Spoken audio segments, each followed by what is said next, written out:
Hello everyone, welcome to aspirant exam study. मैं विजय अपने channel पर आप सभी का स्वागत करता हूं। आज की हमारी क्लास एक बहुत ही इंपॉर्टेंट क्लास होने वाली है। बीपीएससी शिक्षक भर्ती और जूनियर असिस्टेंट जो एग्ज़ाम 27 अगस्त को है उसके लिए तो बहुत ही इंपॉर्टेंट सेशन होने वाला है। तो लास्ट तक बने रहिएगा और वॉच करिएगा। चैनल पर न्यू हो तो प्लीज़ सब्सक्राइब कर दीजिए, लाइक करिए, कमेंट करिए, शेयर करिए, ज़्यादा से ज़्यादा वॉच किया करिए। एक बार भी आए तो प्लीज़ सब्सक्राइब कर दीजिए। आने वाले एग्ज़ाम के लिए बहुत हेल्प मिलेगी आपको इससे। आज की क्लास हमारी जीके का लगभग सारा सिलेबस कवर है इन एग्ज़ाम्स के लिए जो होने वाला है यूपी ट्रिपल एससी और बीपीएससी शिक्षक भर्ती के लिए। तो चैनल पर बने रहिए, लास्ट तक देखिएगा और काफ़ी हेल्प मिलेगी आपको इससे। तो चलिए आज की क्लास स्टार्ट करते हैं। जैसा कि देख सकते हैं, सामान्य ज्ञान ये कि स्पेशल क्लास है जो कि बीपीएससी शिक्षक भर्ती और यूपी जूनियर असिस्टेंट दोनों को कवर करेगी। इससे आप यूपी पैट 2023 के लिए भी काफ़ी कुछ आपको इसमें मिलेगा। तो चैनल पे लास्ट तक देखिएगा, बने रहिए और न्यू हो तो प्लीज़ सब्सक्राइब कर दीजिएगा। चलिए अपनी क्लास स्टार्ट करते हैं। पहला क्वेश्चन देखते हैं, ईस्ट इंडिया कंपनी की स्थापना के समय भारत का शासक कौन था? तो ईस्ट इंडिया कंपनी की स्थापना के समय भारत का शासक अकबर था। 1600 में स्थापना होती है और 1605 में अकबर की मृत्यु होती है अतिसार से। चलिए नेक्स्ट क्वेश्चन देखते हैं। भारत में फोर्ट विलियम किस नदी के किनारे स्थित है? तो फिर फोर्ट विलियम कॉलेज हुगली नदी के किनारे स्थित है जो कि कोलकाता में आता है। 1505 में भारत के पहले पुर्तगाली वायसराय द्वारा किस किले का निर्माण कराया गया था? तो जो किला था वो था सेंट एंजेलो फोर्ट नाम का किला था जिसको निर्माण कराया गया था। और ये फ्रांसिस्को डी अल्मेडा थे, 1505 में फिर आए थे ये, उन्होंने करवाया था। वास्को डिगामा किस वर्ष में समुद्र के रास्ते से भारत में पहला कदम रखने वाला पहला यूरोपियन था? तो ये 1498 में आया था, 1498 ईस्वी में, और कालीकट पहुंचा था पहले ये दक्षिण अफ्रीका होते हुए। भारत में अंग्रेजों द्वारा निर्मित पहला किला कौन सा था? तो फ्रांसिस्को डी अल्मेडा का था, पुर्तगाली, और ये अंग्रेजों द्वारा निर्मित किला पूछा जा रहा है। तो फोर्ट सेंट जॉर्ज पहला किला था अंग्रेजों द्वारा जो बनवाया गया था। चलिए नेक्स्ट क्वेश्चन देखते हैं। केप ऑफ गुड होप कहाँ स्थित है? तो केप ऑफ गुड होप दक्षिण अफ्रीका में स्थित है, सॉरी दक्षिण अमेरिका में। यहाँ दक्षिण अमेरिका नहीं है, अफ्रीका है, सॉरी टाइपिंग मिस्टेक हो गई है, अफ्रीका है यहाँ पे। और इसको उत्तरांशा भी कहा जाता है केप ऑफ गुड को। दक्षिण अफ्रीका का जो आपने देखा होगा ये इस टाइप का मैप होता है ये। तो जो यहाँ पे केप ऑफ गुड रहता है यही से इसी को ही कहा जाता है नुकीला टाइप में। पाँच शहर आते हैं इसके यहाँ पे। गुरिल्ला रणनीति या छापामार नीति किससे संबंधित है? तो ये मराठा सैनिक से संबंधित है। जैसे कि देख सकते हैं इसे आप, किस संधि के परिणाम स्वरूप तीसरा आंग्ल मैसूर युद्ध समाप्त हो गया था? तो रंगपट्टम की संधि देख सकते हैं, अंग्रेज और टीपू सुल्तान के बीच में हुई थी, 1792 में होती है ये। और इसमें सबसे बड़ी है कि ये थर्ड युद्ध था आंग्ल मैसूर युद्ध का। चौथे में ये मर जाता है, स्टार्टिंग में दो कोई और लड़ता है।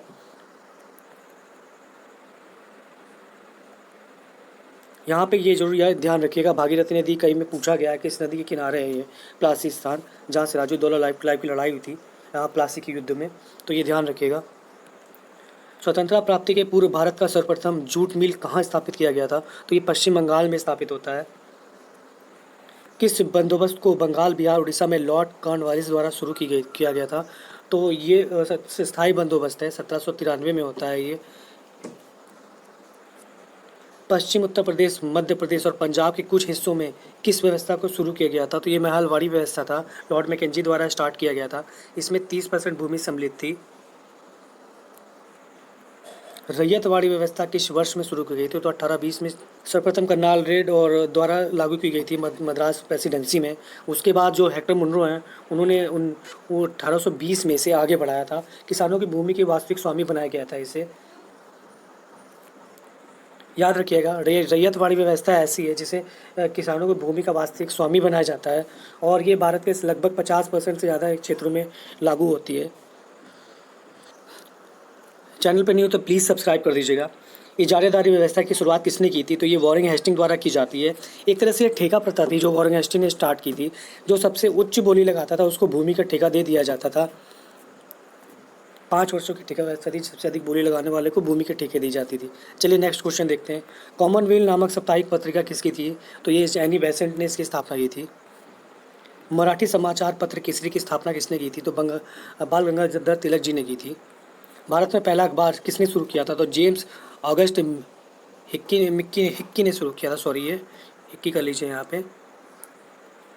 हिक्की ने शुरू किया था और इसका नाम था द बंगाल गजट, एक अंग्रेजी भाषा का अखबार था ये। नेक्स्ट क्वेश्चन देखते हैं। चैनल पर नहीं तो प्लीज़ सब्सक्राइब कर लीजिएगा। भगवद गीता का अंग्रेजी में अनुवाद किसने किया था? तो सर चार्ल्स विल्किंस ने किया था। सिपाही विद्रोह के दौरान भारत का गवर्नर जनरल कौन था? तो लॉर्ड कैनिंग होता है। प्रथम वायसराय भी यही बनता है। अंग्रेज से लड़ते हुए रानी लक्ष्मीबाई कब शहीद हुई थी? तो ये किससे लड़ी थी, ये इंपॉर्टेंट है। ये 17 जून 1858 को ग्वालियर के निकट जनरल हीरोज से लड़ते हुए वीरगति को प्राप्त हुई थी। और जनरल हीरोज ने ही कहा था कि 1857 में एक ही योद्धा थी जिसे याद किया जाएगा लड़ने के लिए, वो थी रानी लक्ष्मीबाई, जो बहुत ही योद्धा की तरह लड़ी थी। बंगाल में किस खेती के कारण 1859 और 60 में विद्रोह शुरू हुआ था? तो ये नील की खेती है। तीन कटिया खेती भी इसे कहा जाता है। नील की खेती का दुष्परिणाम ये होता है कि जिस जगह पे नील की खेती की जाती थी वो जगह बंजर हो जाती थी, और उस समय नील की खेती में बहुत फ़ायदा मिलता था अंग्रेज़ों को, इसलिए वो इस पर जोर देते थे कि इसे करना ही करना है। चलिए नेक्स्ट क्वेश्चन देखते हैं। किसने नील दर्पण में अंग्रेजों के हाथों नील की खेती करने वाले किसानों की दशा और उनके शोषण की व्याख्या की है? तो दीनबंधु मिश्र ने अपने नील दर्पण जो अंग्रेजों के हाथों जो थी शोषण, उसमें व्याख्या की है। प्रसिद्ध उपन्यास आनंद मठ किसने लिखा? तो बंकिम चंद्र चट्टोपाध्याय जी ने लिखा था। सन्यासी विद्रोह पर आधारित था, जो कि 1763 से 1800 तक जो चला था उस पर था। मद्रास में वेद समाज की स्थापना किस वर्ष में हुई थी? तो केशव चंद्र सेन द्वारा होती है। ये 1864 में इसकी स्थापना की जाती है।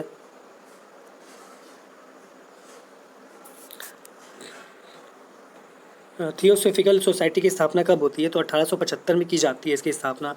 1882 में इस समिति का मुख्यालय मद्रास के पास स्थापित किया जाता है, और पहले भारतीय जो अध्यक्ष इनकी थी तो वो एनी बेसेंट बनती हैं। सती प्रथा पर प्रतिबंध लगाने के लिए किस वर्ष अधिनियम पारित किया गया था? तो लॉर्ड विलियम बेंटिक के द्वारा किया जाता है 1829 में, और सती प्रथा पर प्रतिबंध लगाया जाता है। बेलूर मठ कहाँ पर स्थित है? तो ये पश्चिम बंगाल में स्थित है। भारतीय राष्ट्रीय कांग्रेस द्वारा संविधान सभा की मांग को 1936 में कहाँ पर आयोजित अधिवेशन में प्रस्तावित किया गया था? तो ये फैजपुर का अधिवेशन होता है, जहाँ पे सर्वप्रथम संविधान सभा की मांग की जाती है कांग्रेस द्वारा। भारतीय राष्ट्रीय कांग्रेस के प्रथम मुस्लिम अध्यक्ष कौन थे? बदरुद्दीन तैयबा जी थे ये प्रथम मुस्लिम। कांग्रेस के गठन के दौरान गवर्नर कौन था? तो मैं इसे ज़्यादातर बोलता हूँ कांग्रेस की स्थापना के समय डफर था, तो ये लॉर्ड डफरिंग थे, जो इसके कांग्रेस की स्थापना के समय वहाँ का गवर्नर था। 1885 स्थापना होती है। स्वतंत्रता काल की अवधि के दौरान कांग्रेस अध्यक्ष कौन थे? तो ये जेपी कृपलानी होते हैं। भारतीय राष्ट्रीय कांग्रेस के पहले अध्यक्ष कौन थे? डब्ल्यू.सी. बनर्जी, भूमेश चंद्र बनर्जी हैं। डब्ल्यू.सी. बनर्जी ज़्यादा याद रहता है। भारतीय राष्ट्रीय आंदोलन के दौरान किसने भारत माता की तस्वीर बनाई थी? तो अबिंद्रनाथ टैगोर जी ने बनाई थी। कुछ क्वेश्चन बिल्कुल नए दिखेंगे आपको, पारंपरिक नहीं दिखेंगे जो आते हैं जीके में। चैनल पर नहीं तो प्लीज़ सब्सक्राइब कर दीजिएगा। हिंदुस्तान सोशलिस्ट रिपब्लिक एसोसिएशन की स्थापना किसके द्वारा की गई थी? तो भगत सिंह द्वारा होती है। 1928 में होती है। दिल्ली के फिरोज शाह कोटला मैदान में एक मीटिंग की जाती है, जिसमें चंद्रशेखर आज़ाद भी रहते हैं, और भगत सिंह को इसकी अगुवाई करने के लिए कहा जाता है। तो ये की स्थापना होती है। भगत सिंह चंद्रशेखर आज़ाद ने जिसकी स्थापना की थी तो HRA था, हिंदुस्तान रिपब्लिक एसोसिएशन, और भगत सिंह ने जो की स्थापना की थी वो HSRA है। शॉर्ट फॉर्म बता रहा हूँ इंग्लिश में, आपको इससे पता चल जाएगा। HRA। काकोरी ट्रेन डकैती किस वर्ष में हुई थी? तो 9 अगस्त 1925 में होती है। सहारनपुर से लखनऊ जा रही ट्रेन को काकोरी नामक स्टेशन पर लूट लिया जाता है। असेंबली बम कांड में भगत सिंह के साथ कौन मुख्य आरोपी था? तो ये बटुकेश्वर दत्त थे। अरुणा आसफ अली को कहाँ भारतीय राष्ट्रीय कांग्रेस का ध्वज फहराने के लिए याद किया जाता है? तो भारत छोड़ो आंदोलन के दौरान होता है ये, उन्होंने ध्वज फहराया था 1942 में, भारत छोड़ो आंदोलन। और इसी में गांधी जी ने एक नारा दिया था, करो या मरो। अभिनव भारत समाज की स्थापना किसके द्वारा की जाती है? तो वीर सावरकर द्वारा की जाती है, ये विनायक सावरकर द्वारा। स्वराज्य पार्टी के संस्थापक कौन थे? तो पंडित मोतीलाल नेहरू और देश बंधु चित्तरंजन दास जी थे इसके। 1923 में इसकी स्थापना होती है। किस आंदोलन में गांधी जी ने पहली बार हड़ताल को शस्त्र के रूप में प्राप्त किया था? तो ये अहमदाबाद आंदोलन होता है, जहाँ पे इन्होंने पहली बार भूख हड़ताल की थी। ये 1918 में होता है। जूट मिल जो होते हैं वहाँ पे मिल और मजदूर और मालिकों के बीच में होता है। एक्चुअली ये बोनस के चक्कर होता है, उसमें बोनस इन्होंने शायद 500 रुपये मांगा था और वो 200 दे रहे थे मालिक। तो इसी को लेके प्लेग जैसी बीमारी फैली हुई थी, तो इसी को लेके हुआ था ये आंदोलन। नेक्स्ट क्वेश्चन देखते हैं, महात्मा गांधी किसे अपना राजनीतिक गुरु या उपदेशक मानते थे? तो गोपाल कृष्ण गोखले जी थे वो। गांधी इरविन समझौता किस वर्ष में हस्ताक्षर किए गए थे? तो 5 मार्च 1931 में होता है ये, जिसमें कहते हैं कि जितने भी राजनीतिक अपराधी हैं उनको छोड़ दिया जाए। और भगत सिंह पे किसी ने कोई ध्यान नहीं दिया था। चाहते तो वो आराम से छूट सकते थे, लेकिन उन्हें मरने दिया गया। क्यों? क्योंकि अगर वो जिंदा रहते हैं तो जितने नेता उस समय के थे शांति करते रहते थे, उनका वजूद ही खत्म हो जाता। इतनी लोकप्रियता बढ़ चुकी थी कि लोग कुछ भी करने के लिए तैयार थे भगत सिंह के लिए। इसीलिए उन्हें सबसे पहले जितने भी नेता हैं देखना पसंद नहीं करते थे, जितने भी शांतिप्रिय कहते हैं वो नेता। भारत छोड़ो आंदोलन किस वर्ष हुआ था? तो यहाँ पे लिख दीजिए भारत छोड़ो आंदोलन किस वर्ष में हुआ था? तो 1942 में होता है। गांधी जी ने इसी में करो या मरो का नारा दिया था, याद रखिएगा। प्रांतीय चुनाव किस वर्ष में ब्रिटिश भारत में आयोजित हुए थे? तो ये 1936-37 में होते हैं। भारत शासन अधिनियम जो 1935 है उसके आधार पर किया जाता है प्रांतीय चुनाव। भारत के गवर्नर जनरल पद का किसके द्वारा रचित किया गया था? यहाँ पे रचित लिख लीजिए, रचित किया गया था, मतलब रचना किसके द्वारा की गई थी। तो मान लीजिए, तो चार्टर एक्ट अधिनियम जो 1833 होता है उसके अकॉर्डिंग जो भारत के गवर्नर जनरल का एक पद निर्धारित किया गया था। किसने भारतीय सिविल सेवा की शुरुआत की थी? तो ये लॉर्ड कॉर्नवालिस थे। पिता कहा जाता है भारतीय सिविल सेवा के, जनक के रूप में इन्हें जाना जाता है। 1793 में इन्होंने स्थापना की थी, सिविल सेवा जनक की शुरुआत की थी, सॉरी। किस फादर ऑफ इंडिया सर्विसेज कहा जाता है किसे? तो ये किसे लिख लीजिए, तो सरदार वल्लभ भाई पटेल को कहते हैं फादर ऑफ इंडियन सर्विसेज। किस पाक युद्ध के बाद ताशकंद की घोषणा होती है? तो 1965 में होती है। लाल बहादुर शास्त्री जो द्वारा लगभग होती है ये, और इसी के बाद वो मृत पाए जाते हैं ताशकंद होटल में ही, शहर है वहाँ पे। फ्रंटियर गांधी के नाम से किसे बुलाया जाता है? तो खान अब्दुल गफ्फार खान को कहते हैं। इन्हें सीमांत गांधी भी कहा जाता है। और ये पहले विदेशी व्यक्ति हैं, नॉन इंडियन, जिन्हें भारत रत्न भी प्रदान किया गया था। भारत में संपूर्ण क्रांति के जनक किसे कहा जाता है? तो जयप्रकाश नारायण जी को संपूर्ण क्रांति का जनक कहा जाता है। सिंधु घाटी सभ्यता कैसी सभ्यता थी? ये कांस्य युगीन सभ्यता थी। मोहनजोदड़ो नाम किस भाषा में मुर्दों का टीला होता है? किस भाषा लिख दीजिए यहाँ पे, किस भाषा में मुर्दों का टीला कहा जाता है? तो ये सिंधी भाषा में है। चैनल पर नहीं हो तो प्लीज़ सब्सक्राइब कर दीजिएगा।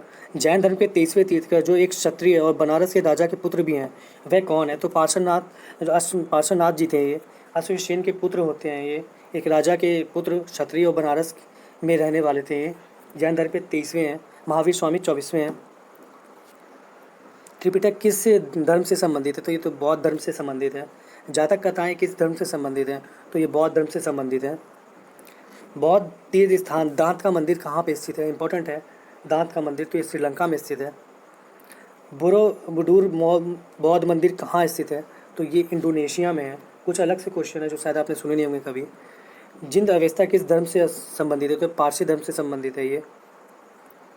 मौर्य वंश के शासक को अमित घाट के नाम से भी जाना जाता है। तो ये बिंदुसार हैं, चंद्रगुप्त के मौर्य के पुत्र, और बिंदुसार के पुत्र अशोक।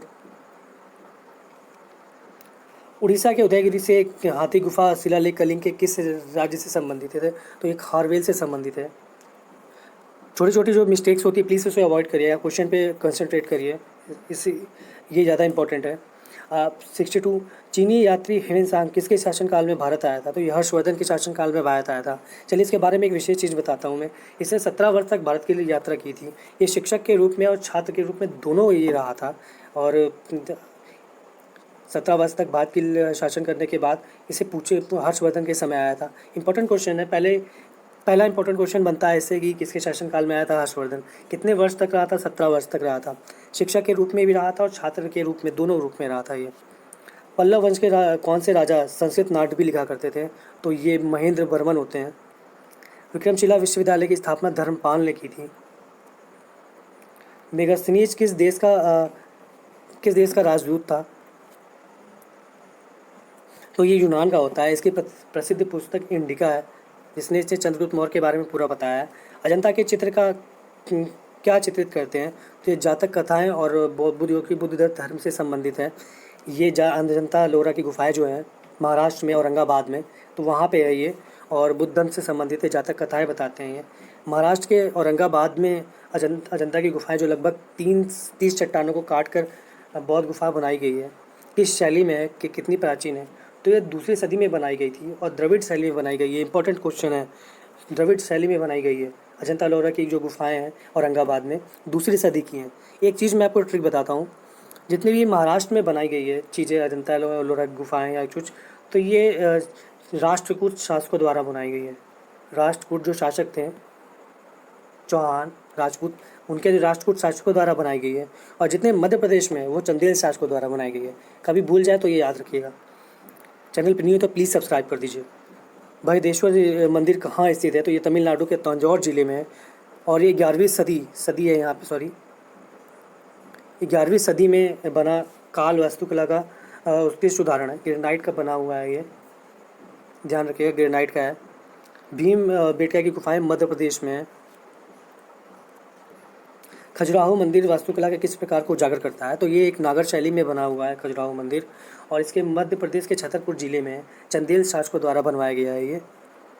मीनाक्षी मंदिर कहाँ पर स्थित है? तो ये तमिलनाडु में स्थित होता है।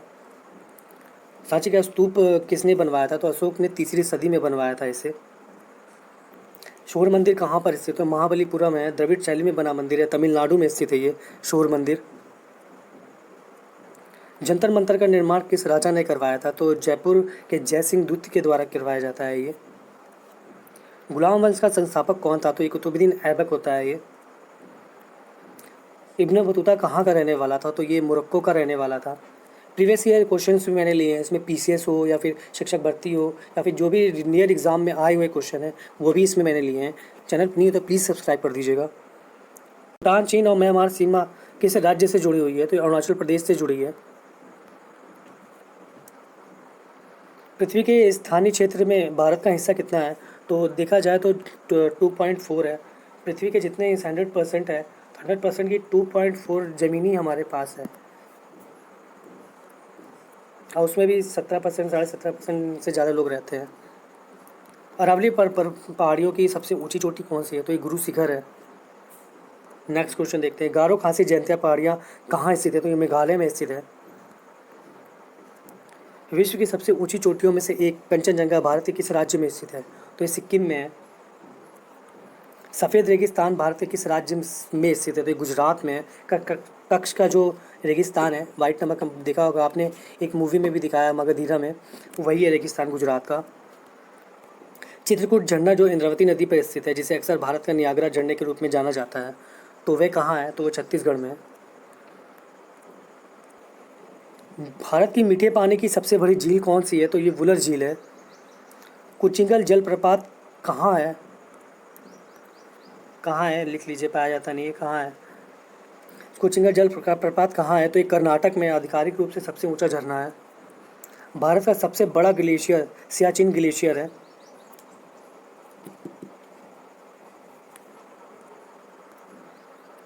भारत का सबसे बड़ा ग्लेशियर कौन सा है? तो ये सियाचिन ग्लेशियर है।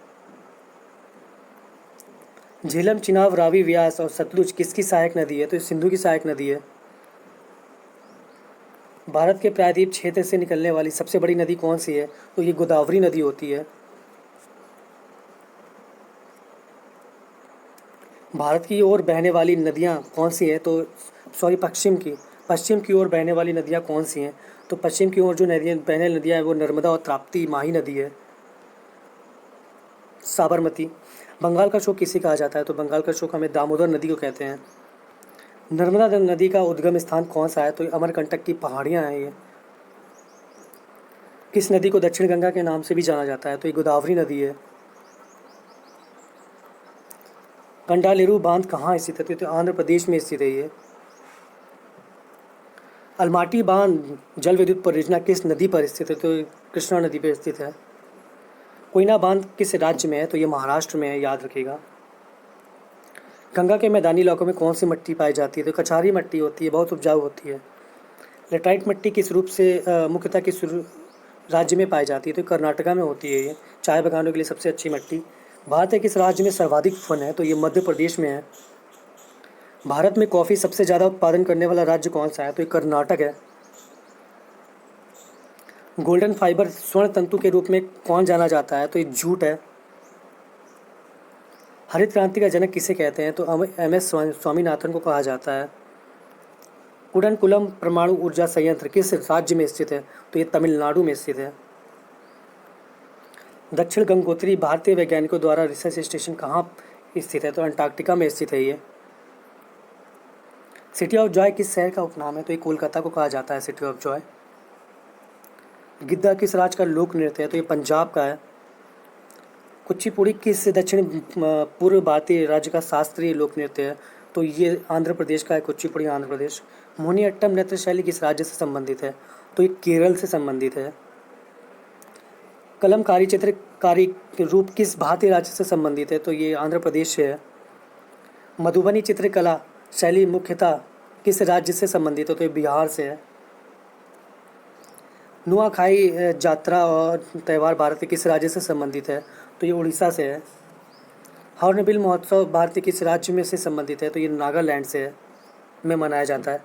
लोसुंग लोसर या लोसुंग दो तरह से लिखते हैं। त्यौहार कहाँ का लोकप्रिय त्यौहार है? तो ये सिक्किम का है लोकप्रिय त्यौहार। यहाँ पे त्यौहार लिख लीजिए, त्यौहार जलीकट्टू। त्यौहार जलीकट्टू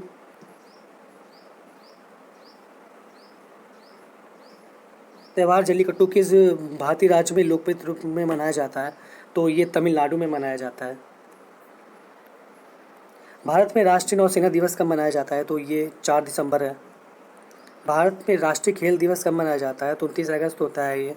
मेजर ध्यानचंद है, उनका जन्म दिवस भी है। तारे मुख्यतः किस से बने होते हैं? तो हाइड्रोजन और हीलियम से बने होते हैं।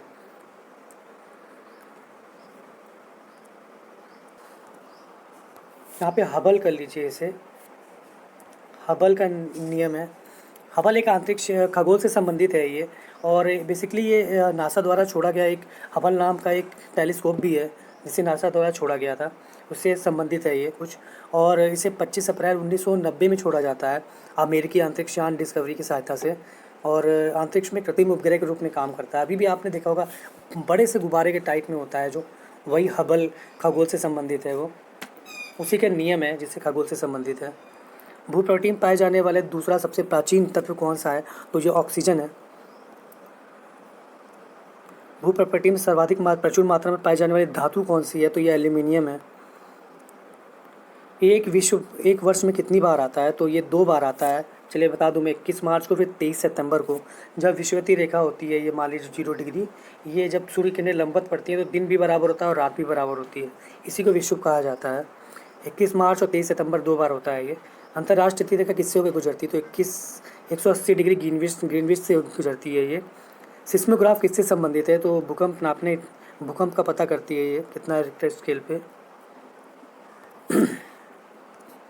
सूर्य की हानिकारक पराबैंगनी विकिरणों को पृथ्वी की सतह तक पहुंचने से कौन सी लेयर रोकती है? तो समताप मंडल है ये, समताप मंडल में रोकती है ये किरणें। मेरियाना ट्रेंच किस महासागर में स्थित है? तो ये 11,033 मीटर की गहराई पे है, जो कि प्रशांत महासागर में है। दुनिया का सबसे गहरा स्थान भी यही है। सुंडा जल संधि किन देशों के बीच में होती है? तो सुंडा जल संधि सुमात्रा और जावा के बीच में होती है ये। एंजल जलप्रपात कहाँ है? तो एंजल जलप्रपात वेनेजुएला में है। विक्टोरिया झरना कहाँ है? तो विक्टोरिया झरना अफ्रीका महाद्वीप में है, जम्बोजी नदी पर स्थित है ये। एंडीज पर्वत श्रृंखला किलिमंजारो किस देश में स्थित है? तो दक्षिण अफ्रीका और तंजानिया में स्थित है ये। टकलामकान रेगिस्तान कहाँ पाया जाता है? तो ये चाइना में है। सुएज नहर द्वारा किन 2 जल निकाय जुड़े हुए हैं? तो भूमध्य सागर और लाल सागर को, ये मान लीजिए भूमध्य सागर और ये लाल सागर, इनको जोड़ती है ये सुएज नहर।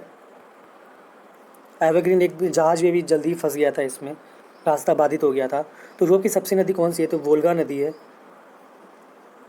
ई नाम शब्द किससे संबंधित है? तो ये कृषि बाजार के ऐप है ये। विधान के मौलिक कर्तव्य किस देश के संविधान से लिए गए हैं? तो सोवियत संघ से लिए गए हैं। यहाँ भारत कर लीजिए। संविधान में उल्लिखित आपातकालीन प्रावधान किस देश के संविधान से लिए गए हैं? तो जर्मनी है ये आपातकाल। भारतीय संविधान की प्रस्तावना में समाजवाद शब्द किस देश की क्रांति से प्रेरित है? तो ये रशियन क्रांति है। राज्यसभा सदस्यता पाने के लिए न्यूनतम आयु 30 वर्ष होनी चाहिए।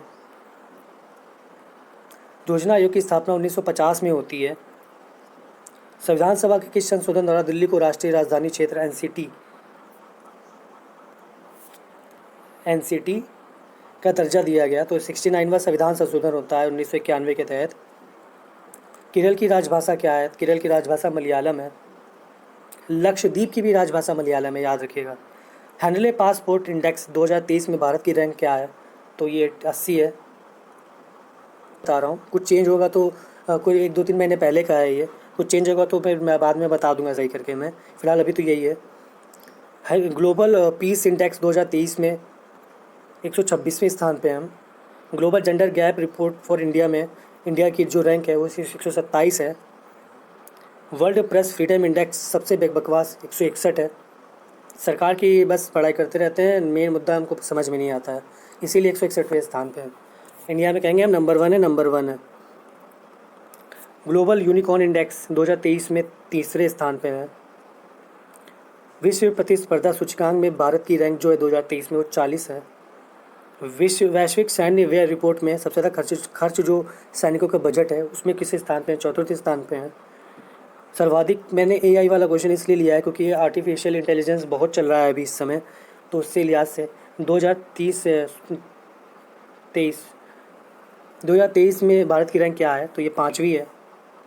मानव विकास सूचकांक 2021-22 में भारत की रैंक क्या रही? तो 132 रही है। आज के लिए बस इतना ही। चैनल पर न्यू तो प्लीज़ सब्सक्राइब कर दीजिए। कैसा लगा कमेंट में प्लीज़ ज़रूर बताइएगा। कुछ करेक्शन है तो भी बताया करिए ताकि गलतियाँ मैं अगली बार ना करूँ। और कोशिश यही रहती है कि बिना किसी करेक्शन के दूँ आपको नोट्स। तो चैनल पे प्लीज़ बने रहिए, लास्ट तक देखा करिए। आज की ये कुछ स्पेशल जीके की क्लास थी जो कि जूनियर असिस्टेंट और बिहार शिक्षक भर्ती के लिए बहुत ही रामबाण है। प्लीज़ लास्ट तक देखिएगा और चैनल पर नहीं तो प्लीज़ सब्सक्राइब कर दीजिएगा।